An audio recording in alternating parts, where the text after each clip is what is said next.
qaranglar qizlar. Har xil o'tlar nomini yozasizlar. Opa shumi, Sodiqxondan olgan choyingiz deb. Yo'q qizlar, bular Misrdan keltirilgan har xil o'tlarni maxsus taqlangan, mana o'tlar qilib aralashtirib taqlashgan.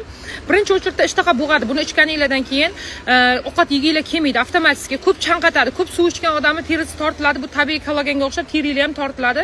Yuzinglar tiniqlashtiriladi. Tiniq bo'ladi. Nimaga? Birinchidan ichinglar yaxshi keladi. Ikkinchidan ishtaha bo'g'adi. Umuman qorninglar ochmaydi, nomiga yeb yurasizlar faqat. Keyin oyim aytdilar, tuqqaningdan keyin oz deng, mana qaysi biridan eng ko'p yaxshi rezultat olding, o'shanisini olib kelib bergan dedilar. Birinchi o'chirda Sadoqxondan sira zakaz qilib oldim. Pastga o'xshab ochib oyib bir 4 qoshiq o'zimga olib qoldim, chunki meniki tugitib qoldi. Aytganimda bir qoshiq olasizlar, suvga damlab qo'yasizlar. O'tini yeb qo'ysanglar ham bo'ladi. Menga sal achuvlik qildi, yo'madim. Suvni ichaman. Suv takoy miyatni maza. Miyatni maza. Как suv ichganda kompotda ichaverasizlar. Ertalab bir mahal, kechqurun bir mahal istanglar yetadi. Kuni bilan ichish shart emas. Cho'tga ozib olasizlar. Xudo xolisa